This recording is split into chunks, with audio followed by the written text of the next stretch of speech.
আল্লাহর হাবিব রাসূল করিম সাল্লাল্লাহু আলাইহি ওয়া আলা আলিহি ওয়াসাল্লাম যে মসজিদে ইমামতি করতেন সেই মসজিদের মুয়াজ্জিন ছিলেন হযরত বেলাল রাদিয়াল্লাহু তাআলা আনহু। একটু কথাটা গভীরভাবে খেয়াল, যে মসজিদে নামাজ আদায় করলে 50,000 রাকাত নামাজের সওয়াব আল্লাহ পাক দান করেন। সুবহানাল্লাহ। সুনান ইবনে মাজাহ শরীফের হাদিস। মসজিদ নববীতে যদি কেউ যে নামাজ আদায় করে তাহলে আল্লাহ পাক তাকে 50,000 গুণ বেশি সওয়াব দান করবেন। এর চেয়ে বেশি সওয়াব আছে মসজিদুল হারাম, বাইতুল্লাহ শরীফের চারপাশে যে মসজিদ, এই মসজিদুল হারামে গিয়ে যদি কেউ নামাজ আদায় করে তাহলে আল্লাহ পাক তাকে 1,00,000 গুণ সওয়াব দান করবে। এর চেয়ে বেশি সওয়াবের লোক যদি কেউ দেখায়, যদি কেউ বলে আমাদের এখানে এসে 49 কোটি সওয়াব হবে, কয়েক কোটি গুণ সওয়াব হবে, তাহলে বুঝবেন এটা কোরআন হাদিসের কথা না, এটা তাদের বানোয়াট কথা। প্রসঙ্গত ক্রমে আমরা আরেকটা কথা বলছি, আজকে সৌদি আরবের ওই অঞ্চলে ঈদুল আজহার চাঁদ উঠেছে, আগামী রাত্রে হয়তো আমাদের বাংলাদেশে উঠবে। অনেক মানুষ এখন বাইতুল্লাহ শরীফকে কেন্দ্র করে, মদিনাতুল মুনাওয়ারাকে কেন্দ্র করে হজ সম্পন্ন করার জন্য সেই আরব জাহানে গিয়ে অনেক মানুষ হজ করার পরে মদিনাতুল মুনাওয়ারায় যায়, অনেক মানুষ আবার আগে মদিনায় যায় তারপরে মক্কায় যায়। মানুষ যখন মক্কাতুল মুকাররমা থেকে মদিনার দিকে রওনা হয়, আমরা যারা আহলুস সুন্নাত ওয়াল জামাতের আকীদায় বিশ্বাসী, আমরা যারা তরিকত এবং তাসাউফ মানি, আমরা যারা বিশুদ্ধ আকীদায় বিশ্বাসী, আমাদের ঈমান, আমাদের আকীদা, আমাদের বিশ্বাস আমার নবীর চাইতে দামি কোন সৃষ্টি এই সৃষ্টি জগতের মধ্যে আল্লাহ পাক আর সৃষ্টি করেন। আমার রাসূল হলেন সর্বশ্রেষ্ঠ নবী এবং রাসূল। সাহাবায়ে কেরাম রিদওয়ানুল্লাহি তাআলা আলাইহিম আজমাইন, তাদের সম্মান আহলুস সুন্নাত ওয়াল জামাত আমরা দেই। আহলে বায়াতকে মহব্বত করি, আহলে বায়াতকে ভালোবাসি। আমরা বিশ্বাস করি মক্কাতুল মুকাররমা, সেখানে হজের কাজ সম্পন্ন করতে হয়, আর মদিনাতুল মুনাওয়ারায় আমার দয়াল নবীজির কদমে হাজিরে দিয়া কান্নাকাটি করলে আল্লাহ পাক আমাদের গুনাহগুলিকে মাফ করে দেন। এই জন্য বলেন আপনারা মদিনা শরীফে যাওয়ার দরকার আছে না নাই? যখন মানুষ মদিনায় যায় আমরা নিয়ত করি যে আমরা মদিনাতুল মুনাওয়ারায় যাচ্ছি আমার নবী রাহমাতুল লিল আলামিন সাল্লাল্লাহু আলাইহি ওয়াসাল্লামের রওজা পাক জিয়ারতের। কিছু মানুষের নিয়ত এরকম যে মদিনা শরীফে গেলে আপনারা নবীর রওজার জিয়ারতের নিয়ত করিয়েন না, মসজিদে নববীতে নামাজ আদায় করবেন এই নিয়তে মদিনায় যায়, কেননা মসজিদে নববীতে নামাজ আদায় করলে 50,000 গুণ। আমার কথা হচ্ছে যদি কেউ সোয়াবের নিয়তে মক্কা থেকে মদিনায় যান তা আমি বলবো আপনি বোকামি করছেন। যদি নিরেট কেউ শুধু সোয়াবের নিয়তে যান যে মসজিদে নববীতে যে নামাজ আদায় করব 50,000 গুণ সোয়াব পাবো, তাহলে আপনি যাওয়ার দরকার নাই, আপনি বোকামি করছেন। কেন? আমি এর উদাহরণ দিয়ে বলি, একদিকে যদি 50,000 টাকার বান্ডিল থাকে, আরেক দিকে যদি 1,00,000 টাকার বান্ডিল থাকে, আপনি কি 50,000 টাকা নেবেন না 1,00,000 টাকাটা নেবেন? 1,00,000 টাকা। যদি বুদ্ধিমান হন, তাহলে কেউ যদি শুধু সোয়াবের নিয়তে মদিনায় যান আমি আপনাকে বলবো আপনি বোকামি করছেন। কারণ শুধু সোয়াবের নিয়তে মদিনায় গেলে আপনি ঠকে যাবেন, কারণ মক্কায় নামাজ আদায় করলে 1,00,000 গুণ সোয়াব, মদিনায় গেলে 50,000 সোয়াব, সোয়াব তো আরো কমে গেল। তাহলে সোয়াবের নিয়তে মদিনায়, শুধু সোয়াবের নিয়তে মদিনায় যাওয়ার দরকার নাই। কেন? মক্কায় তো বেশি সোয়াব। তাহলে মদিনায় আমরা কি খালি সোয়াব কামনার জন্য যাব? না, আমরা যাব একজনের কাছে যাকে আমার আল্লাহ পাক আমাদেরকে তরাবার জন্য দুনিয়াতে পাঠিয়েছেন। জোরে আলহামদুলিল্লাহ। আল্লাহর হাবিবের রওজা মুবারকে যদি যাবার কারণ সুযোগ হয়, আরবি যদি পড়া জানেন, তাহলে আল্লাহর হাবিবের রওজা পাকের পাশে গ্রিল মুবারকে একটি বিশুদ্ধ হাদিস, সহিহ হাদিস লেখা আছে, যেটা আমার নবীজি বলেছেন, শাফাআতি লিআহলিল কাবাইর মিন উম্মতি।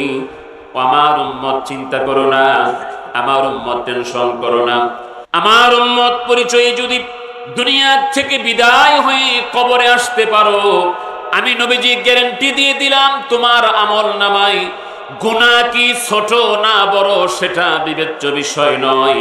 যদি আমার উম্মত হয়ে কবরে আসতে পারো, আমি নবী গ্যারান্টি দিয়ে দিলাম কবিরা গুনাহকারীদের জন্য আমি নবী শাফাআত করে করে তোমাকে জান্নাতে নিয়ে যাব।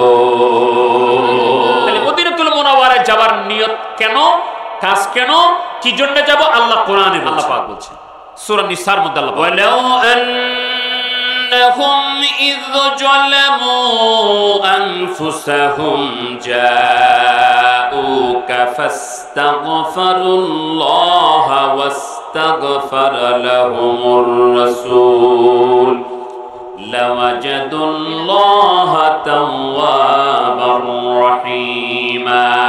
আল্লাহ রাব্বুল আলামিন ডেকে বলে, হাবিব আপনার উম্মতেরা মুমিন মুসলমানেরা যদি গুনাহ করে, গুনার মামলায় জর্জরিত হয়ে যায়, অপরাধ করে ফেলে, অপরাধ করার পরে যদি আপনি নবীর কাছে আগমন করে, আপনি নবীর কাছে যদি তারা আসে, তারা আপনার কাছে এসে গুনাহ মাফ চাইল, আর আপনি নবীজি যদি সুপারিশ করে দেন, আয় আল্লাহ আমার উম্মত আমার কাছে এসে গুনাহ মাফ চেয়েছে, আমার কাছে এসে তোমার কাছে কান্নাকাটি করে, আয় আল্লাহ তুমি তার গুনাহগুলিকে মাফ করে দাও, আমার আল্লাহ পাক বলেন আমি আল্লাহ তাদেরকে ক্ষমা করে দেবার জন্য প্রস্তুত। আল্লাহর হুকুম হলো জাউকা। অনেক হাফেজে কোরআন আছেন, হাদিসে পড়েছেন, ফিকাহ পড়েছেন, আদব পড়েছেন, ইসলামী বিশ্ববিদ্যালয়ে পড়েছেন, বিদেশ থেকে ডিগ্রি নিয়ে এসেছেন। শব্দটা খেয়াল করে আল্লাহ পাক বলছেন জাউকা, হাবিব তারা আপনি নবীর কাছে আসবে। এবার আপনারা বলেন তো, নবী কি মক্কায় আছেন না মদিনায়? যারা বুঝেন তারা বলেন না, নবী কি মক্কায় আছেন না মদিনায়? আল্লাহ পাক বললেন জাউকা, আপনার কাছে আসবে। তো যেহেতু নবী আছেন মদিনায়, গুনাহগাররা কোরআনের নির্দেশ অনুযায়ী নবীর কাছে যে আল্লাহর দরবারে কান্নাকাটি। আমরা বলছিলাম রাসূল করিম সাল্লাল্লাহু আলাইহি সাল্লাম তিনি ইমাম, আর মুয়াজ্জিন হলেন হযরত বেলাল। বেলাল নবীর একজন সাহাবী। কোন সাহাবীর বিন্দু পরিমাণ সমালোচনা করার সুযোগ নাই, কারো দোষ ধরার সুযোগ নাই, কারো আয়াত বলার সুযোগ নাই। আমরা ক্ষমা চেয়ে নিচ্ছি, এটাতে যদি তিনি বেজার হন, বাস্তবতা তুলে ধরার জন্য বলছি। হযরত বেলাল দেখতে কি অনেক সুন্দর ছিলেন? নার মতো কালো। তদানীন্তন সময়ে মনে হয় তেমন কোনো মানুষ ছিল না, গায়ের রং এত কালো ছিল। বংশমর্যাদায় বর্তমানে চৌধুরী বংশ, মন্ডল বংশ, ইটিসি বংশ আছে, এরকম খুব উঁচু বংশের ছিলেন না, তেমন কোনো বংশের ছিলেন না। টাকা পয়সা লাখ লাখ কোটি কোটি। সেই মসজিদের ইমাম রাহমাতুল লিল আলামিন, ওই মসজিদের মুয়াজ্জিন হচ্ছেন হযরত বেলাল। তাহলে এটা কি চেহারা দিয়ে হয়েছে? তাহলে চেহারার সৌন্দর্য এটা কি আসল ভাই? টাকা পয়সার মর্যাদাটাই আসল? কার মুয়াজ্জিন? যিনি রাস্তা দিয়ে যখন হেঁটে যেতেন। তিরমিজি শরীফের হাদিস, অসংখ্য হাদিসের কিতাবের হাদিস। হযরত আলী কাররামাল্লাহু ওয়াজহু বলছেন, আমি রাসূলের পাক সাল্লাল্লাহু আলাইহি ওয়াসাল্লামের সাথে হেঁটে যেতাম, হঠাৎ করে শুনি সালামের আওয়াজ আসতেছে। হযরত আলী বলেন, সালাম শুনতেছি কিন্তু কোনো মানুষ দেখতেছি, কে সালাম দিল? এদিক ওদিক তাকায়, সালাম কে দেয়? কোনো মানুষ। কিন্তু হযরত মাওলা আলী কাররামাল্লাহু ওয়াজহু বলেন, কোন মানুষ যখন চোখে পড়ে না, লক্ষ্য করে খেয়াল করে শুনলাম, আমরা যে পাহাড়ের পাশ দিয়া হেঁটে যাচ্ছি, ওই পাহাড়টা আমার দয়াল নবীজিকে সালাম দেন। আল্লাহু আকবার। আবার রাস্তা দিয়ে হেঁটে যাই, হঠাৎ করে সালামের আওয়াজ শুনতে পাই, দেখি কোনো মানুষ দেখা যায় না। লক্ষ্য করে দেখলাম নুরি পাথরগুলি পড়ে আছে, ওই পাথরের জবান থেকে নবীজির সালামের আওয়াজ শোনা যায়। আবার রাস্তা দিয়ে হেঁটে যাচ্ছি, হযরত আলী কাররামাল্লাহু ওয়াজহু বলেন, সালামের শব্দগুলি শুনলাম, কোনো মানুষের দেখা পেলাম না। লক্ষ্য করে দেখলাম আমরা যে গাছপালার পাশ দিয়ে হেঁটে যাচ্ছি, ওই গাছপালাগুলি আমার দয়াল নবীজিকে সালাম দেয়। মক্কার জমিনের ওই পাথরটাকে আমি এখনো চিনি, যেই পাথরটা আমার এলানে নবুয়ত হবার আগেও, যেই পাথরটা আমার উপরে আনুষ্ঠানিক ওহী নাযিল হবার আগেও আমি নবীকে সালাম দিত। আল্লাহর হাবিব রাহমাতুল লিল আলামিন বলেন, আমি ওই পাথরটাকে এখনো চিনি, যেই পাথরটা আমার উপর ওহী নাযিল হবার আগেও আমাকে সালাম দিয়েছে। সুবহানাল্লাহ। ওহী নাযিল হবার আগে পাহাড়, পাথর এগুলিও আমার নবীকে চিনে। আর আমরাই খালি হুদাহুদি বলি নবী 40 বছর পরে, আমরাই চিনি না। মানুষ হয়ে কোরআন হাদিস পড়ে আমরাই চিনি না। যদি আমার নবীকে জিজ্ঞেস করি, হুজুর ইয়া রাসূলুল্লাহ ইয়া হাবিবাল্লাহ, আপনাকে জিজ্ঞেস করি আপনি কখন থেকে নবী? আল্লাহ পাকের হাবিব তার জবাব দিয়েছে। হাদিস শরীফটি জামিউত তিরমিজি শরীফের 2য় খণ্ডের 202 পৃষ্ঠায় উল্লেখ। হাদিস শরীফটি দালাইলুন নবুওয়াত ইমাম বাইহাকি আলাইহির রাহমা 1ম খণ্ডে উল্লেখ। বাইহাকি রাহমাতুল্লাহ দালাইলুন নবুওয়াত। হাদিস শরীফটি আল মাওয়াহিবুল লাদুনী ইমাম কাস্তানি উল্লেখ করছেন। হাদিস শরীফটি আল বিদায়া ওয়ান নিহায়ার মধ্যে হাফিজ ইবনে কাসির রাহমাতুল্লাহ উল্লেখ করছেন। হাদিস শরীফটি খাসাইসুল কুবরার মধ্যে আল্লামা জালালউদ্দিন আব্দুর রহমান সুয়ুতী রাহমাতুল্লাহ উল্লেখ করছেন। হাদিসটি তাফসীর ইবনে কাসীরের মধ্যে আল্লামা হাফিজ ইবনে কাসীর রাহমাতুল্লাহ উল্লেখ করছেন। হাদিস শরীফটি খতিব তিবরিজি রাহমাতুল্লাহ মিশকাতুল মাসাবির 513 পৃষ্ঠায় উল্লেখ করছেন। নবীজির কাছে প্রশ্ন করা হলো, হুজুর মাতা ওয়াজাবাত লাকুন নবুত, আই মাতা কুনতা নবিয়া, হুজুর আপনি কখন থেকে নবী? আল্লাহ পাক আপনাকে কখন থেকে নবী নির্বাচিত করেছেন? আল্লাহর হাবিব এই প্রশ্নগুলির সরাসরি জবাব দিয়ে দিলেন এইভাবে, ওয়া আদামু বাইনার রূহি ওয়াল জাসাদ, নবী আমার বলেন আদম আলাইহিস সালামের ভিতরে তার বডি তৈরি করে যখন তার ভিতরে আল্লাহ পাক রূহ দান করেন নাই, একদিকে বডি ছিল আরেক দিকে রূহ ছিল। আল্লাহর হাবিব রাহমাতুল লিল আলামিন সাল্লাল্লাহু আলাইহি ওয়াসাল্লাম বলেন, আমি নবী তখনও নবী ছিলাম। আদম যখন পানি মাটি, ওগো মোর নবীজি খোদার রাসূল। আল্লাহু আকবার। উস্তাদুল আসাতিজ মুফতি মাওলানা আবু নাসর জিহাদি সাহেব অনেকগুলি কথার মধ্যে একটি কথা বলছিলেন, নবী আমার আউয়াল, নবী আমার আখির, নবী আমার সর্বশ্রেষ্ঠ নবী, নবী আমার প্রধান নবী। আচ্ছা বলেন তো, একটা প্রোগ্রাম হলে এই প্রোগ্রামের চিফ গেস্ট যিনি হবেন, প্রধান মেহমান যিনি হবেন, ওনাকে দাওয়াতটা কি সবার পরে দেওয়া হবে? কখন দেওয়া হবে? আগে দাওয়াত দেওয়া হবে, আগে ওনাকে সিলেক্ট করা হবে, আগে ওনার কাছ থেকে ডেট নেওয়া হয় যে আপনি কোন দিন পারবেন, আপনার কোন দিন সুবিধা হয়। প্রধান অতিথি সিলেক্ট হয়ে গেলে তারপর দ্বিতীয় তৃতীয়। আমার নবী প্রধান নবী, এজন্য আমার আল্লাহ তাআলা প্রথমে আবার নবীকে নির্বাচন, রাসূল করিম সাল্লাল্লাহু আলাইহি ওয়াসাল্লামকে আল্লাহ পাক সবার শেষে দুনিয়াতে পাঠিয়েছেন। তিনি সেভাবে আবার শেষ নবী, তারপরে আর কোন নবী জগতে আসবে মর্যাদা চেহারা দিয়া হয়, চেহারা দিয়া হয়, এটা আলাদা জিনিস। এবার আরেকটা জিনিস খেয়াল করেন, আমরা সকলেই মানুষ দাবি করি, এখানে যারা জন্মগ্রহণ করছি মানুষ না ভাই। একটা গরুর পেটে বাচ্চা হলে সেটা গরু হয়, সহজেই হয়। একটা ছাগলের পেটে জন্মগ্রহণ করলে সেটাকে ছাগল বলা হয়, কিন্তু মানুষের পেটে জন্মগ্রহণ করলেই সবাই মানুষ হয় না। আরেকটা মানুষ অমানুষ বলে, জানোয়ার বলে কখন? যখন দেখে তার আচরণটা জানোয়ারের মতো। তাহলে এই বডি স্ট্রাকচার দিয়া এই আল্লাহর হাবিব হাদিস শরীফে বলেন, মানুষ যখন অন্যায় করে, অপরাধ করে, গুনার কাজ করে ফেলে, তার কালবের মধ্যে একটা দাগ পড়ে যায়। কালবটার মধ্যে দাগ পড়তে পড়তে কালব কালো হয়ে যায়, অস্বচ্ছ হয়ে যায়। এই কালবকে সাফ করার জন্য যন্ত্রের দরকার আছে। আমার মুফতি মাওলানা আব্দুল কাদের বিন আব্দুস সালাম সাহেব সেটা বলেছেন হাদিস শরীফের ভাষায়, এটার নাম হলো আল্লাহর জিকির। ঠিক কি না? রাসূল বলছেন জিকির করলে তোমার কালবের ময়লা দূর হয়। এখন আমরা যদি আজীবন জিকিরের বিরুদ্ধে ফতোয়া দেই, তাহলে কি কালব সাফ হওয়ার কথা? রাসূল পাক সাল্লাল্লাহু আলাইহি ওয়াসাল্লাম বলছেন তোমার কালবের ময়লা দূর করতে হলে আল্লাহর জিকির করতে হবে। এখন আমাদের কালব সাফ করার জন্য আমাদের জিকির করতে হয়, কালবে খেয়াল করতে হয়। এখন কালব যদি মানুষের বুকে না থাকে, মাথায় উঠে, তাহলে তো সমস্যা। কালব যদি মাথায় চলে যায় তাহলে তো সমস্যা না ভাই? আমরা আজীবন শুনেছি মানুষের কালব থাকে বুকের মধ্যে, এখন ইদানিং শুনতেছি মানুষের কালব থাকে মাথা। আমরা আল্লাহর কোরআনকে একটু জিজ্ঞেস করি, আল্লাহর কোরআন অর্থাৎ আল্লাহ আপনি বলেন যে আমরা কোনটা মানবো, কালব বুকে মানবো না মাথায় মানবো? আল্লাহর কোরআন যদি বলে মাথায়, তাহলে আমরা মাথায় মানবো। আল্লাহর কোরআন যদি বলে বুকে, তাহলে আমরা বুকেই মানবো। আল্লাহর কোরআন এটা একটা হাফিজি মাদ্রাসা, এখানে অনেকগুলি হাফিজে কোরআন আজকে তারা সবক নিয়েছে এবং তারা পাগড়ি নিয়েছে, সনদ নিয়েছে। হাফিজে কোরআন ভাইরা একটু মিলাও। আল্লাহ পাক কোরআন পাকের সূরা হজের 46 নম্বর আয়াতের মধ্যে বলছেন, লা তা'মাল আবসার ওয়ালাকিন তা'মাল কুলুবুল্লাতী ফিস সুদূর, ওয়ালাকিন তা'মাল কুলুবুল্লাতী ফিস সুদূর। আল্লাহ পাক বলছেন তোমাদের চক্ষু অন্ধ হয় না। কি অন্ধ হয়? ওয়ালাকিন তা'মাল কুলুব, বরং তোমাদের কালব অন্ধ হয়ে যায়। তো কালব, আল্লাহ কালব থাকে কোথায়?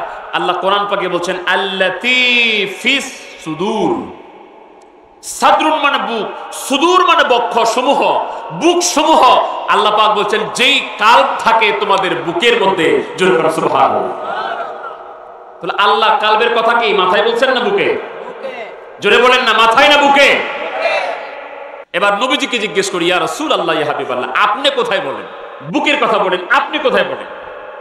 রাসূল করিম সাল্লাল্লাহু আলাইহি ওয়াসাল্লাম তিনি বলছেন, হাদিসটি সহিহ মুসলিম শরীফের, হযরত আবু হুরায়রা বলছেন, আল্লাহ পাকের হাবিব বললেন, ইন্নাল্লাহা লা ইয়ানজুরু ইলা জাসাদিকুম, আল্লাহ পাক তোমাদের শরীর বাহ্যিক সুরত দেখবেন না, তোমাদের শরীর কত মোটা তাজা, কত হৃষ্টপুষ্ট, তোমার শরীরে কত গোস্ত আছে, তুমি কত সুন্দর টুপি পরেছো, তুমি কত সুন্দর জামা পরেছো, কত সুন্দর পায়জামা পরেছো, কত সুন্দর পাগড়ি পরেছো, আল্লাহ পাক তোমার এটা দেখবেন।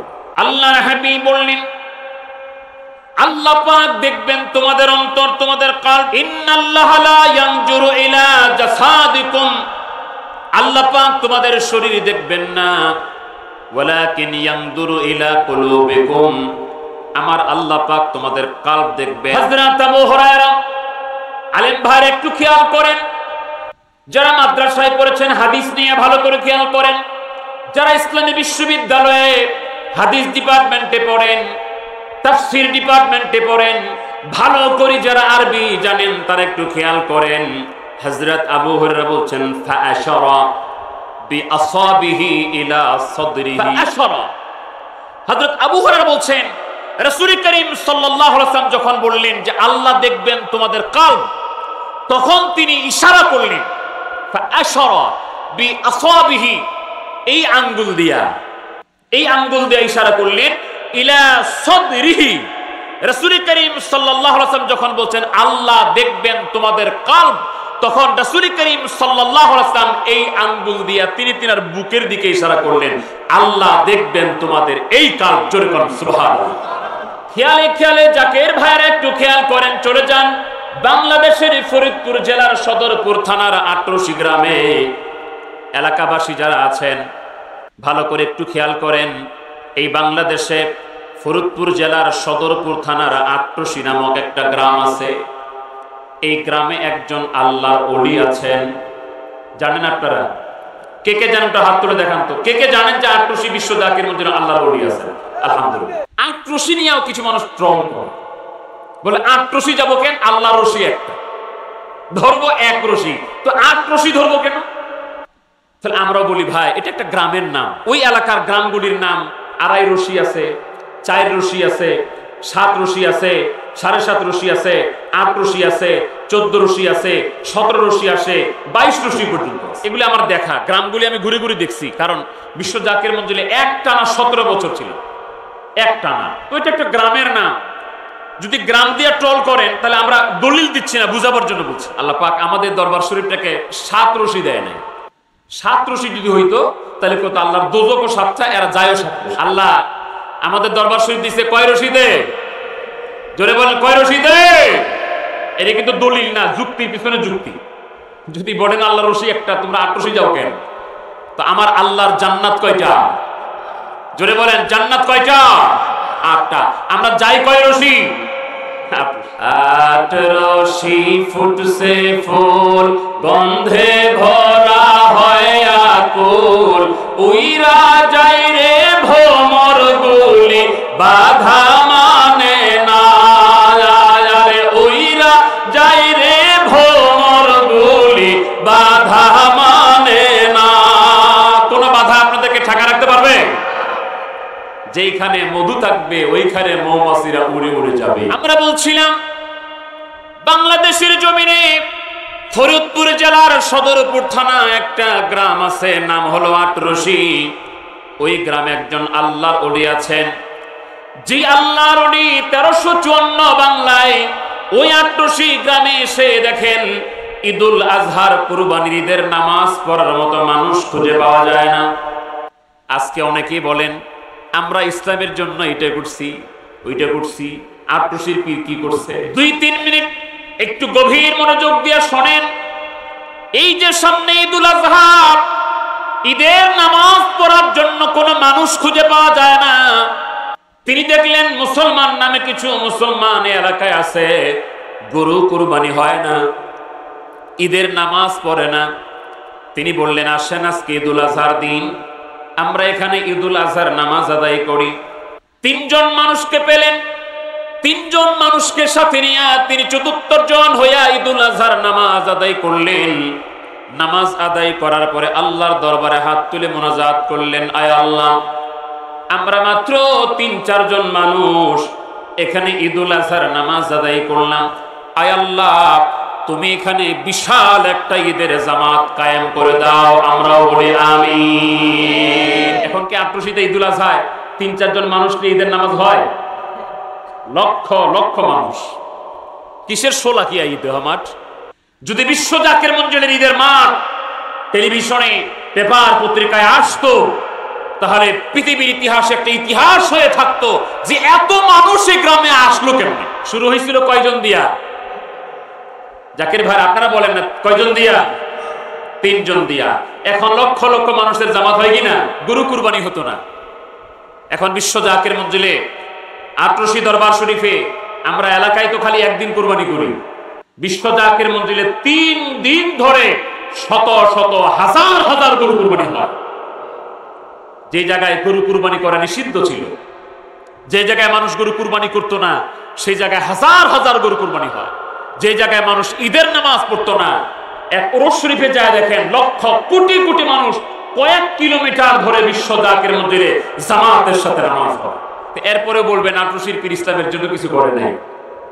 যারা জানে না তারা বলে। কারা বলে? যারা জানে না তারা বলে। আল্লাহর ওরে দোয়া করলেন, আল্লাহ, মাত্র ৩-৪ জন মানুষ আমরা এখানে ঈদের নামাজ পড়লাম, আল্লাহ এখানে বিশাল ঈদের জামাত কায়েম করে দাও। আল্লাহ কি আল্লাহর ওলিদের দোয়া কবুল করেন? আর একটু জোরে বলেন না, করেন? মানুষগুলি বিভ্রান্ত হয়ে যায়। কিছু মানুষ যখন একমুখী খালি কথা বলে, সবগুলি না জেনে একমুখী কথা বলে, তখন মানুষ বিভ্রান্ত হয়ে যায়। পীর সাহেবদের দোয়া, মওলানা সাহেবদের দোয়া কবুল হতেও পারে, নাও হতে পারে। মা বাবার দোয়া কবুল 100%, মুসাফিরের দোয়া কবুল 100%, মাজলুমের দোয়া কবুল 100%। জনগণ কয় ঠিক। পীর সাহেবের দোয়া কবুল হতেও পারে, না হতে পারে। তাহলে পীর সাহেবের দরবারে যায় লাভ কি? অথচ যে হাদিসে আছে মা বাবার দোয়া কবুল হয়, মুসাফিরের দোয়া কবুল হয়, মাজলুমের দোয়া কবুল হয়, এটা আবু দাউদ শরীফের হাদিস, এটা তিরমিজির হাদিস। আল্লাহর ওলিদের দোয়া কবুল হয়, এটা বুখারী শরীফের হাদিস। সুবহানাল্লাহ। মা বাবার দোয়া কবুল হয়, মুসাফিরের দোয়া কবুল হয়, মাজলুমের দোয়া কবুল হয়, এটা মিশকাতুল মাসাবির 195 পৃষ্ঠা আসছে। আর আল্লাহর ওলিদের দোয়া কবুল হয়, এটা মিশকাত শরীফের 197 পৃষ্ঠা আসছে। কিন্তু ভাইজানরা পৃষ্ঠা উল্টায় আর সামনে দেখে না। এই পৃষ্ঠাটা পরে শেষ করলাম, পৃষ্ঠা উল্টায় যে সামনে আরো কিছু আছে এটা আর খেয়াল নাই। এই জন্য হলো অর্ধেক কথা যারা বলে, অর্ধেক যারা বুঝে, খালি শরীয়ত শরীয়ত, মারেফত বলতে কিছু নাই, হাকিকত বলতে কিছু নাই, তরিকত তাসাউফ বলতে কিছু নাই। এই যে আজকে আপনারা মাদ্রাসার নাম দিয়েছেন, মাদ্রাসার নাম হলো নকশবন্দিয়া মুজাদ্দিদিয়া মাদ্রাসা। এই নামটা অত্যন্ত বরকতময় একটা নাম। হয়তো এই নামের কারণে কিছু মানুষ মনে করে এটা তো তরিকার মাদ্রাসা, এটা তো ওলি আল্লাহদের মাদ্রাসা, এটা তো নকশবন্দিয়া মুজাদ্দিদিয়ার মাদ্রাসা। নকশবন্দিয়া মুজাদ্দিদিয়া আবার কি আমরা তো জানি না।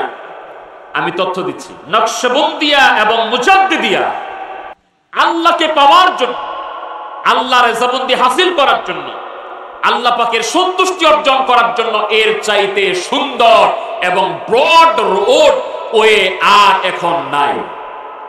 আল্লাহকে পাওয়ার জন্য যেটা সবচাইতে সহজ সুন্দর পথ, এটার নাম হচ্ছে তরিকায়ে নকশবন্দিয়া।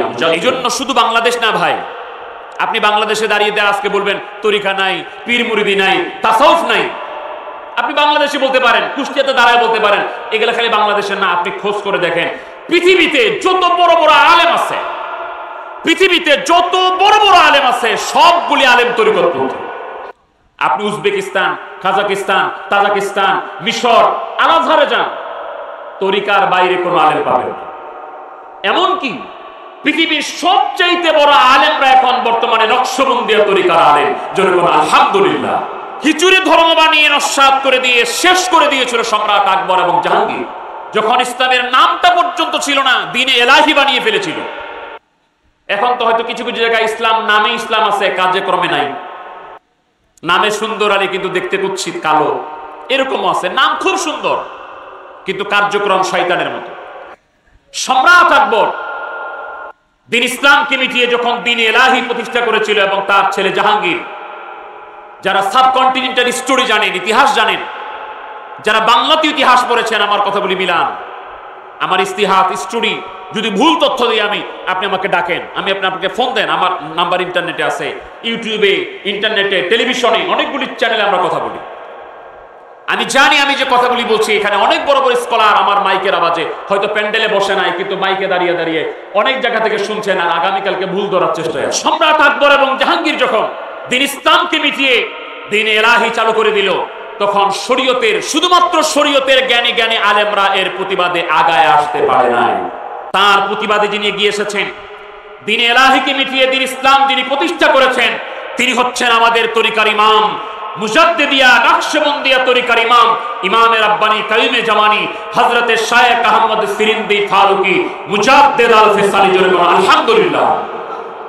এই যে আট্টসি বিশ্ব জাকের মঞ্জিল, এইখানে আমাদের তরিকায় নকশবন্দিয়া মুজাদ্দিদিয়া খাজা বাবা ফরিদপুরি, তিনার পীর হচ্ছেন শাহ সুফি খাজা এনায়েতপুরি কুদ্দুসাস সিরহুল আজিজ, তিনার পীর হচ্ছেন হযরতে শাহ সুফি সৈয়দ ওয়াজেদ আলী কুদ্দুসাস সিরহুল আজিজ, তিনার পীর হচ্ছেন হযরত রাসূল নামা ওয়াইসি ফতিহারি রহমাতুল্লাহি আলাইহি, তিনার পীর হচ্ছেন হযরত নূর মুহাম্মদ নিজামপুরি রহমাতুল্লাহি, তিনার পীর মুর্শিদ হচ্ছেন শহীদ সৈয়দ আহমদ বেরলভী রহমাতুল্লাহি, তিনার পীর মুর্শিদ হচ্ছেন হযরতে শাহ আব্দুল আজিজ মুহাদ্দিস দেহলভী রহমাতুল্লাহি, তিনার পীর মুর্শিদ হচ্ছেন শাহ ওলিউল্লাহ মুহাদ্দিস দেহলভী রহমাতুল্লাহি, তিনার পীর মুর্শিদ হচ্ছেন হযরত শাহ আব্দুর রহিম মুহাদ্দিস দেহলভী রহমাতুল্লাহি, তিনার পীর মুর্শিদ হচ্ছেন হযরত আব্দুল্লাহ আকবরাবাদী রহমাতুল্লাহি, তিনার পীর মুর্শিদ হচ্ছেন হযরত আদম বিন নূরি রহমাতুল্লাহি, তিনার পীর মুর্শিদ হচ্ছেন এই মুজাদ্দিদিয়া তরিকার সম্রাট হযরতে মুজাদ্দিদ আল ফিসালি রহমাতুল্লাহি, জোরে বলুন আল্লাহু আকবার।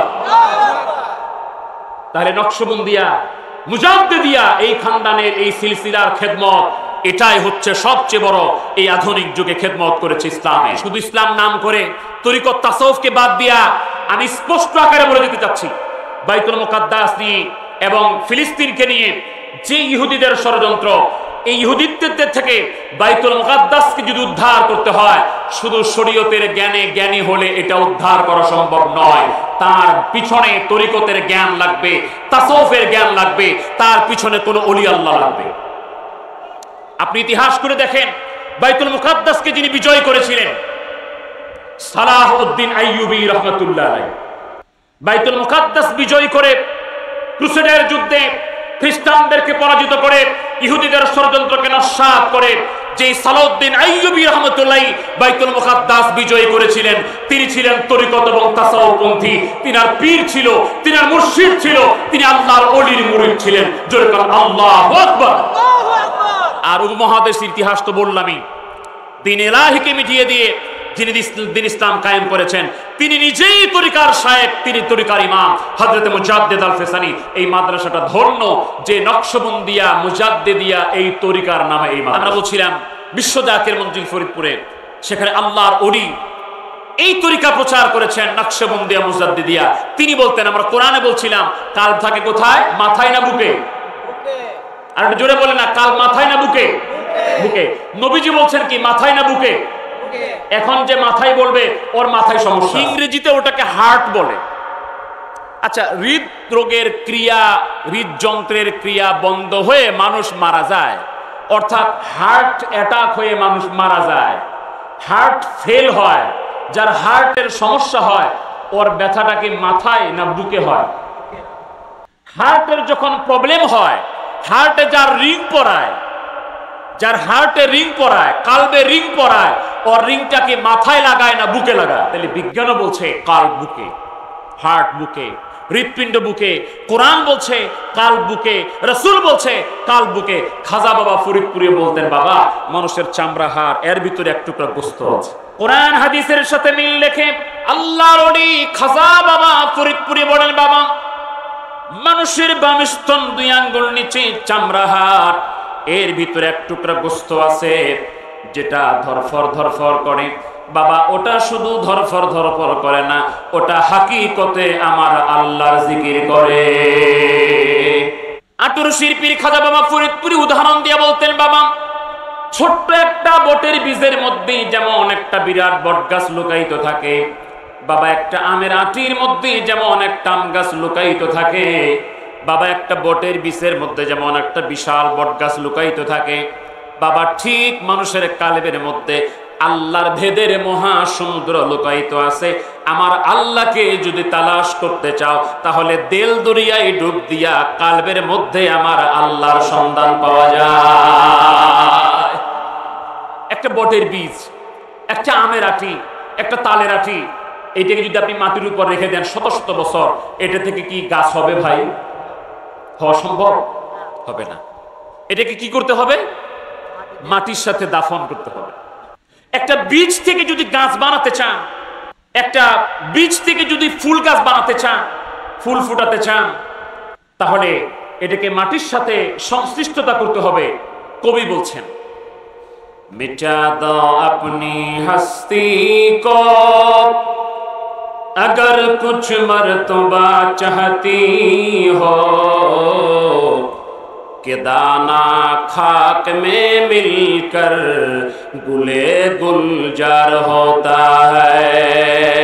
প্রকৃত মানুষ হতে চাও, তোমার কালবের মধ্যে যদি আল্লাহ এবং আল্লাহ রাসূলের মহব্বতের ঘ্রাণ পয়দা করতে চাও, তুমি যদি আল্লাহ আল্লাহ রাসূলকে পেতে চাও, তাহলে তোমাকে নিজেকে নিস্তি করে দাও, নিজেকে নম্র করে দাও, নিজেকে নিচু করে দাও, নিজেকে তুমি মাটির মতো বানায় দাও। কেননা বীজ যখন মাটির সংস্পর্শে আসে, বীজ যখন মাটির ভিতরে ঢুকে, তখনই ওই বীজ থেকে সুন্দর ফল ফুল গাছ হইয়া ওই ফুলের গাছ থেকে সুন্দর ফুল ফুটে। ওই মানুষ হওয়ার জন্য, ওই প্রকৃত মানুষ হওয়ার জন্য একজন কামেলের কাছে যাওয়া দরকার। ওই কামেল মানুষের কাছে গেলে অমানুষ মানুষ হয়। যেই লোকগুলি আগে ডাকাতি করত, যে লোকগুলি আগে খারাপ কাজ করত, আমার বাস্তব ইতিহাস দেখা, আমার বাস্তব জানা, আমি সারা দেশ ঘুরে ঘুরে দেখেছি। মানুষগুলি বলতো, ভাইজান আগে আমি কনসার্ট করতাম, আমি আগে গানের আয়োজন করতাম, আমি আগে গানের প্যান্ডেল করতাম, আমি আগে যাত্রার প্যান্ডেল করতাম, কিন্তু বিশ্ব জাকির মঞ্জিলে যখন গিয়েছি, বিশ্ব জাকির মঞ্জিলে যাওয়ার পরে গানের প্যান্ডেল করি না, যাত্রার প্যান্ডেল করি না, কনসার্টের আয়োজন করি না। এখন আমি ওয়াজ মাহফিল করি, আজিমুস শান জলসা করি, মিলাদ মাহফিল করি। ওই মিলাদ মাহফিলে আমার আল্লাহ তাআলাকে ডাকা হয়, নবীজির গুণগান করা হয়, আল্লাহর জিকির করা হয়, মুর্দা কলব জিন্দা হয়। ওই জায়গায় আসলে অমানুষ মানুষ। তাহলে যিনি ম্যাট্রিক পাস নিজে করেন নাই, তার কাছে আপনি ছেলেটাকে পড়তে দিতে চাচ্ছেন না, তো আপনি যিনি নিজে আল্লাহকে পান নাই, আপনি কি করে বুঝলেন যে তার পিছনে ঘুরলে আমি আল্লাহকে পাবো? তাহলে আমার এমন একজন ব্যক্তি দরকার, এমন একটা গাইড দরকার, এমন একটা লাইন দরকার, যেই লাইনে গেলে আমি আল্লাহকে পাবো, রাসূলকে পাবো। ওই লাইন দেখানেওয়ালা একজন দরকার, যিনি আল্লাহকে পেয়েছেন, যিনি রাসূলকে পেয়েছেন। আমরা বলি আলহামদুলিল্লাহ। এজন্য যে কোনো আল্লাহর ওলির কাছে যান। আমরা ফরিদপুরে বিশ্ব জাকির মঞ্জিলে যাবার দাওয়াত দিচ্ছি, আপনি একটু যাচাই করে দেখেন, আপনি একটু যাচাই করে দেখেন তো, কিছুদিন যায় একটু চেষ্টা করে যে রহমতের সময় উঠলাম, রহমতের সময় হচ্ছে আল্লাহ তাআলাকে প্রাণ ভরে হৃদয়টা উজাড় করে ডাকলাম, দেখেন তো কলিজায় স্বাদ পান কিনা, হৃদয়ে ভালো লাগে কিনা।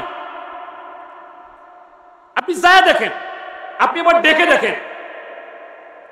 আপনি একবার যায় বিশ্ব জাকির মধ্যে, আমি ইনশাআল্লাহ বলে বলছি, আমি আপনাকে ওপেনলি বলতে পারি, আপনি আমেরিকা ঘুরেন, লন্ডন ঘুরেন, ফ্রান্স ঘুরেন, জার্মান ঘুরেন, বাংলাদেশে কুয়াকাটা যান, কক্সবাজার যান, সাজেক যান, যে কোনো জায়গায় যান, আমি ইনশাআল্লাহ বলে চ্যালেঞ্জ করে বলছি, পৃথিবীর সব জায়গায় ঘুরে যত না শান্তি পাবেন, বিশ্ব জাকির মঞ্জিলে একবার গেলে তার চেয়ে বেশি শান্তি পাবেন। তার বাস্তবতা আপনারা জাকির ভাইরা বলেন, বিশ্ব জাকির মঞ্জিলে গেলে যাওয়ার পরে, গেটের মধ্যে ঢুকার পরে, বাউন্ডারির মধ্যে ঢুকার পরে আপনাদের কি বাড়ি ঘরের কথা মনে পড়ে? টেনশন আসে? অস্থির লাগে? কলিজায় শান্তি লাগে কি লাগে না? কুরআন পাকে তার জবাব দিয়ে বলছেন, আলা বিযিকরিল্লাহি তাতমাইন্নুল কুলুব।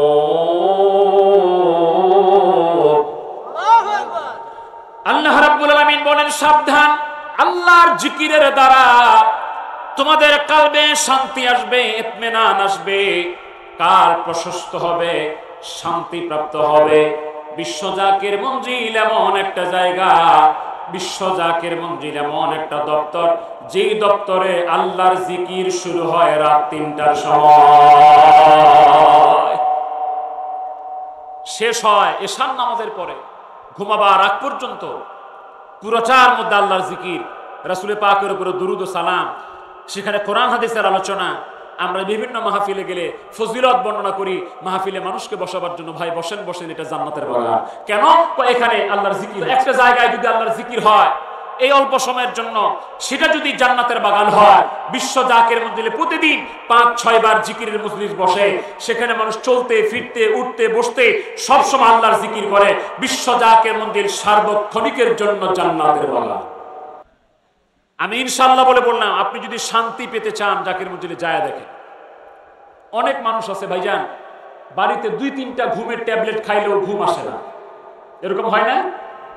2-3টা ট্যাবলেট খায় রাত্রে ঘুম আসে না, কিন্তু দেখবেন এই লোকটা দরবার শরীফে গেছে, মাদ্রাসার মাঠে জায়গা পায় নাই, মসজিদের মাঠে জায়গা পায় নাই, দরবার শরীফের বাউন্ডারির ভিতরে জায়গা পায় নাই, জায়গা পাইছে ওই তালতলা, না হলে ওই হেলিপ্যাডের পিছনে। যে মাটিগুলিতে বসে থাকতে কষ্ট, এত বড় বড় ঢিল, এখানে এত বড় উঁচা, এখানে এত বড় নিচা, দেখবেন এই লোকগুলি যেগুলি বাড়িতে ঘুমের ট্যাবলেট খায় ঘুম হয় না, বিশ্ব জাকের মন্দিরে যাওয়া ঢিলের মধ্যে নাক দেখে ঘুমাচ্ছে।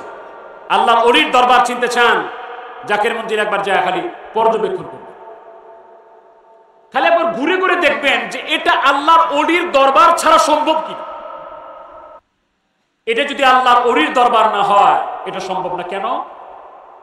লক্ষ লক্ষ মানুষ জাকের মঞ্জিলে খাবার মাঠ আপনারা দেখেছেন, লক্ষ লক্ষ মানুষ একসাথে লাইন দিয়ে খাবার খায়, কোনো ধাক্কা ধাক্কি নাই, মারামারি নাই, বাসন ভাঙ্গাভাঙ্গি নাই, একজন আরেকজনের সাথে ঠেলাঠেলি নাই, লক্ষ লক্ষ মানুষ লাইন ধরে খাবার খাচ্ছে।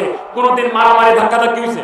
ওই লাইনের মধ্যে রিক্সাওয়ালা খাচ্ছে, ওই লাইনের মধ্যে দিনমজুর খাচ্ছে, ওই লাইনের মধ্যে ব্যারিস্টার খাচ্ছে, জজ খাচ্ছে, ওই লাইনের মধ্যে কোটিপতি খাচ্ছে, শিল্পপতি খাচ্ছে। ও বলছে না যে আমি এই লোকের সাথে লাইনে দাঁড়ায় খাবো। কেউ বুঝিতে পারে না রে ওলি আল্লাহর খেলা, ও হাই কামেল পীরের খেলা। আল্লাহর ওলির দরবারে একটু জীব সুন্দর করে ভেবে ভেবে দেখেন, একটা লোক বাড়িতে থাকা অবস্থায় এই লোকটার জুতা স্যান্ডেল ছাড়া চলাফেরা করে না, এসি গাড়ি ছাড়া চলে না, এসি রুম ছাড়া ঘুমায় না। বিশ্ব জাকির মঞ্জিল দরবার শরীফে গিয়া এই লোকটা ঝাড়ু দিতে মজা পায়। আমরা খালি বলি অহংকার দূর করো, অহংকার পতনের মূল। অহংকারীকে আল্লাহ পছন্দ করে না। অহংকার আল্লাহর চাদর, এটাকে দমায় দাও। কিন্তু আমার চেয়ার ছাড়া বসতে দিলে বসতে পারি না, বসতে দেই না, বসি না।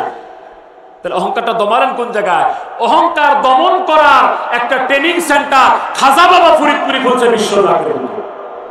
আপনি খালি এটাকে একটা পীরের দরবার দেখিয়েন না ভাই। আমি আজকে অন্য আঙ্গিক কথা বলছি। সেখানে প্রত্যেকটা জিনিস ভাবার আছে, প্রত্যেকটা জিনিস বুঝার আছে। বিশ্ব জাকের মঞ্জিলে গিয়া মানুষ খালি পায়ে হাঁটে, এটা নিয়ে কত কথা। খালি পায়ে যাইতে হবে কেন? খালি পায়ে হাঁটতে হবে কেন? খালি পায়ে হাঁটা বেদাত। আরে বোকা, কোন কিতাবে লেখা আছে খালি পায়ে হাঁটা বেদাত? পীরের দরবারে যায় খালি পায়ে হাঁটা বেদাত কোন কিতাবে লেখা আছে? এটা গ্রহণযোগ্য ফতোয়া রেফারেন্স দিয়ে বলেন আপনি। পীরের দরবারে গিয়া খালি পায়ে হাঁটা শিরক, এটা কোন কিতাবে লেখা আছে? আমি তো অনলাইনে কথা বলছি, আমাকে দেখায় না যে কোন ফতোয়ার কিতাবে লেখা আছে যে পীরের দরবারে যে খালি পায়ে হাঁটলে শিরক হবে, বেদাত হবে। বরং সম্মানিত জায়গায় যায়া খালি পায়ে হাঁটার আদব আল্লাহর হাবিবের কদমে সাহাবায়ে কেরামদেরকে নবীজি শিক্ষা দিয়েছেন। যেরকম আল্লাহু আকবার। যেমন তাফসিরে মারিফুল কোরআন, যদিও আদবের কোনো দলিল লাগে না, তারপরে বলছি সহজ হবে। তাফসিরে মারিফুল কোরআনে মুফতি দেওবন্দ শফি সাহেব, গোটা কওমিদের যেটা গোড়া দেওবন্দ, সেটার মুফতি, গ্র্যান্ড মুফতি দেওবন্দ শফি সাহেব তাফসিরে মারিফুল কোরআনে উল্লেখ করছেন, নবীজি একদিন সাহাবীকে, নাম হলো বশীর ইবনে খাসাসিয়া, এই সাহাবীকে দেখতেছে, সাহাবী গোরস্থানে জুতা পায়ে দিয়ে হাঁটতেছে, জুতা পায়ে দিয়া গোরস্থানের উপর দিয়ে হাঁটতেছে। এখনো অনেক মানুষ এই মক্কা শরীফে বা মদিনা শরীফে যায়, বাকি গোরস্থানে জিয়ারত করতে যায়, জুতা পরে হাঁটে। আমরা অনুরোধ করব, আমরা আহ্বান করব, আপনি জুতা পরে হাঁটিয়েন না। আমরাও গেছি ভাই, আমরা জুতা খালি পায়ে হাঁটছি। আপনি দেখাবেন আমাকে যে মদিনা শরীফে যা, বাকি গোরস্থানে যা মানুষ জুতা পরে হাঁটতেছে, আর আটরশি যে আপনার জুতা খুলে হাঁটেন। ভাই যান, এই মদিনা শরীফে এখন মানুষ জুতা খুলে হাঁটতেছে, এটাকে দলিল দেখায়েন না। হাদিস শরীফে নবীজি কি বলছে একটু খেয়াল করে দেবেন। বশির ইবনে খাসাসিয়া গোরস্থানের উপর দিয়া জুতা পায়ে দিয়ে হাঁটতেছে। আল্লাহর হাবিব বললেন, এ বশির ইবনে খাসাসিয়া, ইযা কুনতা ফি মিসলি হাযাল মাকাম ফাখলানা আলাইক। এ বশির ইবনে খাসাসিয়া, যখন তুমি এরকম সম্মানিত জায়গা দিয়া পথ অতিক্রম করবা, হাঁটবা, চলবা, তখন তুমি তোমার জুতা খুলে ফেলিও। আমার দয়ার নবীজি শিক্ষা দিয়েছেন। তুর পাহাড়ে মুসা আলাইহিস সালাম যাচ্ছেন, কহিতুরে মুসা আলাইহিস সালাম যাবেন, আল্লাহ পাকের সাথে কথা বলবেন। যখন আগুন দেখলেন তিনি আসতেছেন, অনেক লম্বা সূরা তোহার মধ্যে এসেছে, আল্লাহ পাক বললেন, ফালাম্মা আতাহা নুদিয়া ইয়া মুসা ইন্নী আনা রাব্বুকা ফাখলা'আন আলাইক ইন্নাকা বিল ওয়াদিল মুকদ্দাসি তুওয়া। যখন মুসা আলাইহিস সালাম তুর পাহাড়ের পাশে তুয়া উপত্যকায় আসলেন, আল্লাহ পাক ডেকে বললেন, মুসা রে, তুমি তোমার জুতা গুলি খুলে ফেলো। তিনি প্রশ্ন করতে পারতেন, আল্লাহ জুতা কেন খুলবো? আমার আল্লাহ পাক সুয়ালে মুকাদ্দারের জবাব দিয়েছেন, ইন্নাকা বিল ওয়াদিল মুকদ্দাসি তুওয়া। এই মুসা, তুমি এখন তুয়া উপত্যকায় একটা পবিত্র জায়গায়, সম্মানিত জায়গায় আছো, এই জন্য এই জায়গার সম্মানে তুমি তোমার জুতা খোলো। নম্রতার জন্য, আদবের জন্য জুতা খুলে ফেলো। জোরে বলুন সুবহানাল্লাহ। আয়াতের তাফসীর দেখেন, তাফসীরের জালালাইন দেখেন। তাওয়াদ্দু, নম্রতার জন্য আল্লাহ পাক জুতা খোলার নির্দেশ দিয়েছেন। আদবের জন্য আল্লাহ পাক সম্মানিত জায়গায় জুতা খোলার নির্দেশ দিয়েছেন। আর না বুঝে কই শিরক, বিদআত, এগুলি বলে বলে মানুষকে খালি বিভ্রান্ত করছে। আমরা এগুলি শোনার দরকার।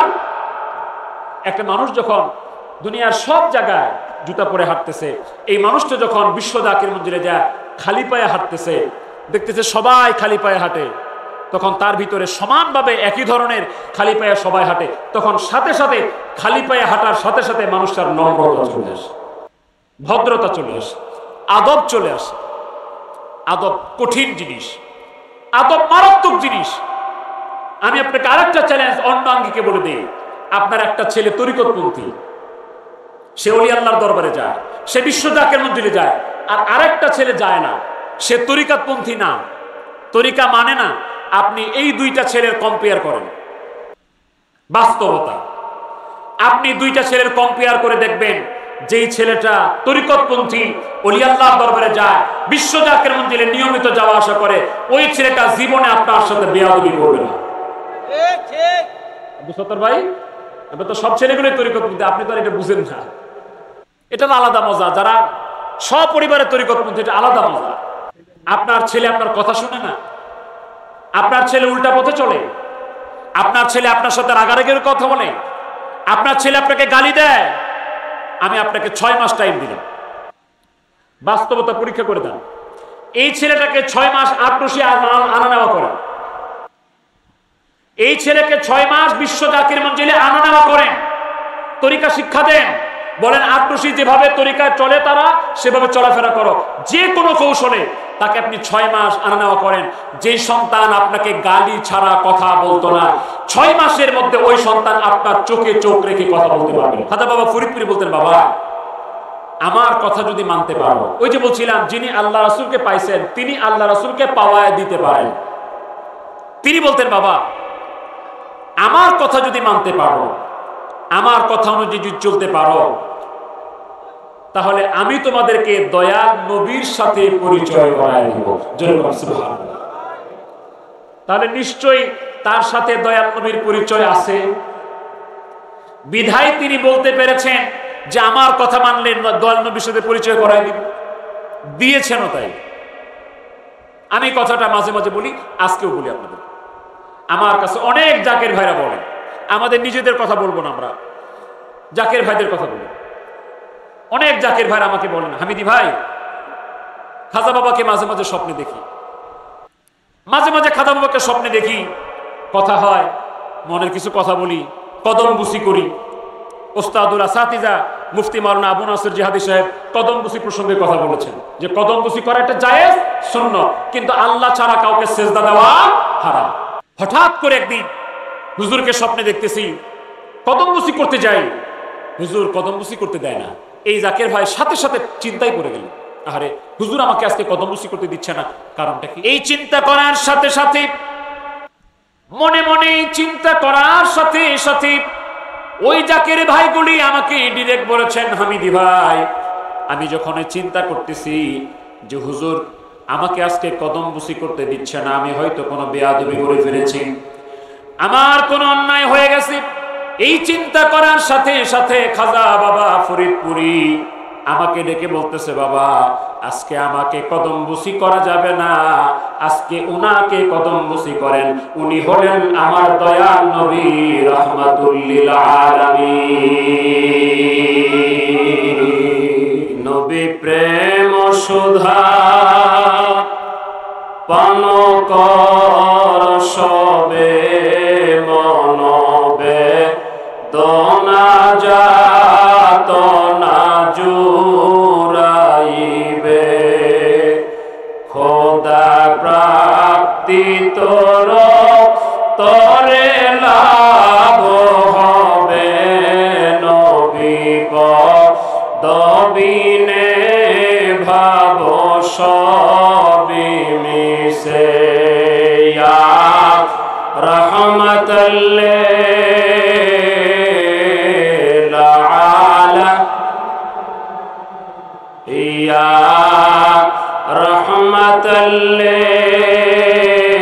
রহমতুল্লিল আলামিন। ছিল সাদ্দাদনম হৃদয় কারণ, ছিল মি সরয়ধীপ ফেরাউন, ধনে জনে মানে ছিল না হীন, নবী দবিনে ভাব সবি মিশে, ইয়া রহমতুল্লিল আলামিন, ইয়া রহমতুল্লিল আলামিন। আপনারাও কি স্বপ্নযোগে আমার নবীকে দেখতে চান? একটু হাত তুলে দেখান না, কে কে আমার নবীকে স্বপ্নযোগে দেখতে চান? একটু হাতটা তুলে দেখান।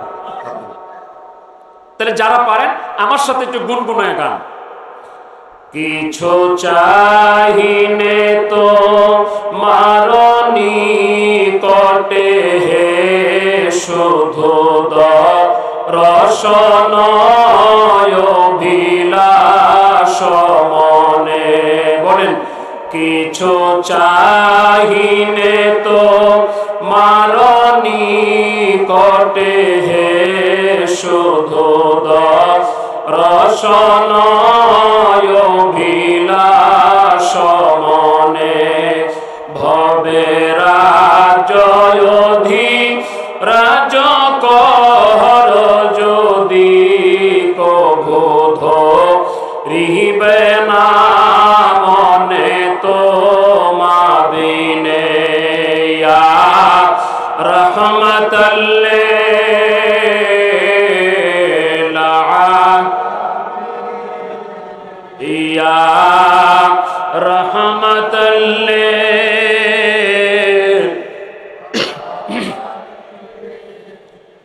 যার পিপাসায় হৃদি সুখায় রে দাও ক্ষীর সানানি যত্ন করে, হীরা মুক্তা ও মা নিকদাও তারে কভি রে ও চাবে না তার পানে, ইয়া রহমতুল্লিল আলামিন,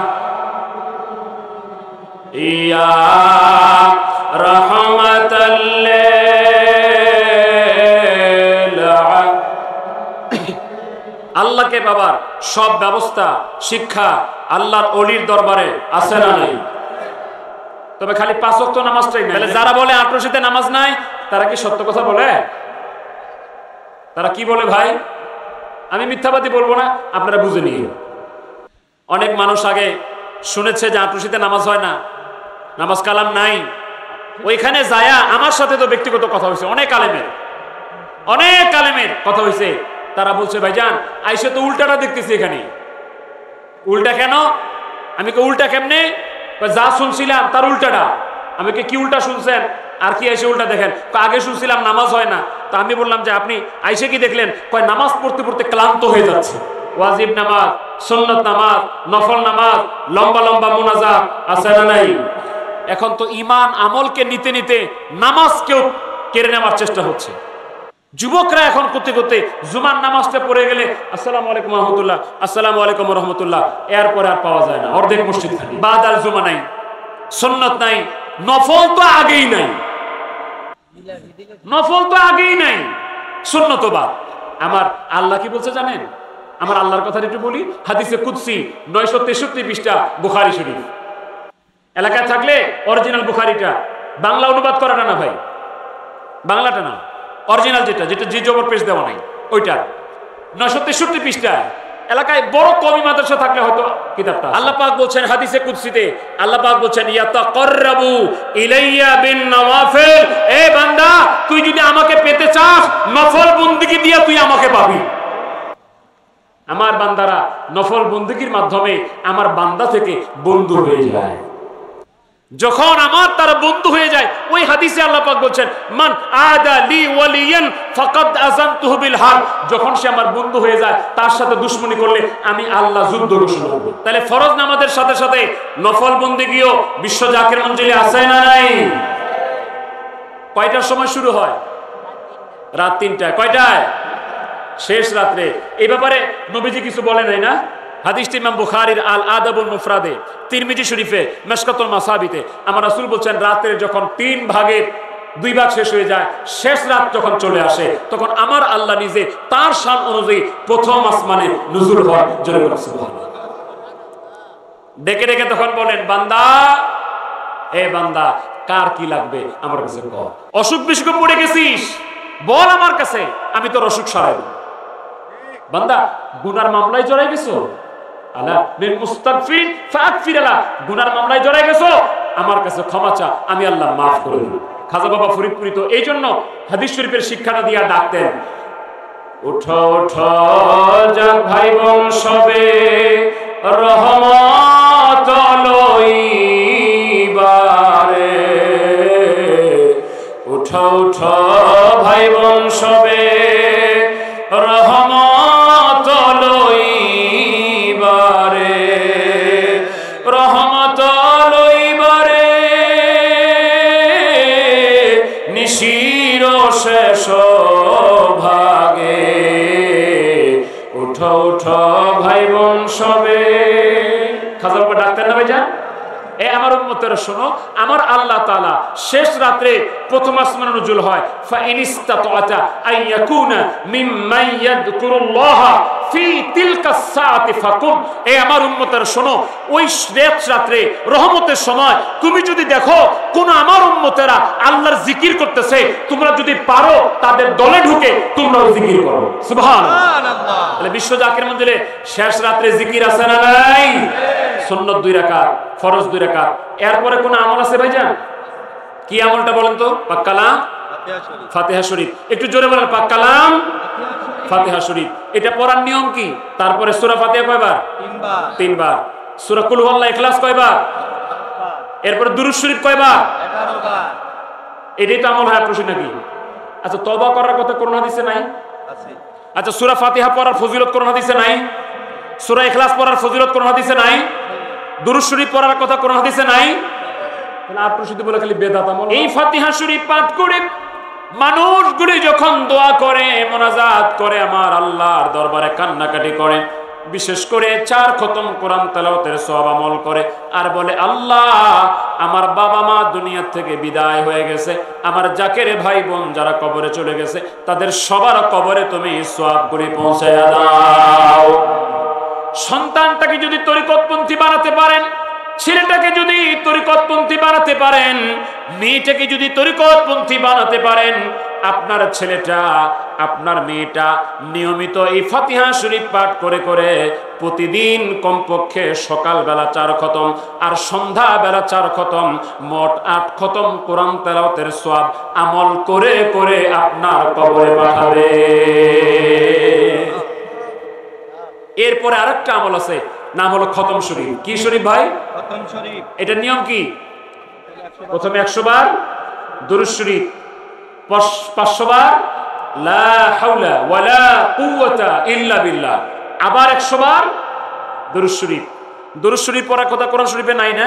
সূরা আহজাব 56 নম্বর আয়াতে আমার আল্লাহ পাক বলছেন, সাল্লু আলাইহি ওয়া সাল্লিমু তাসলিমা, আমার নবীর শানে দুরূদও পড়ো আর আমার নবীকে সালাম দাও।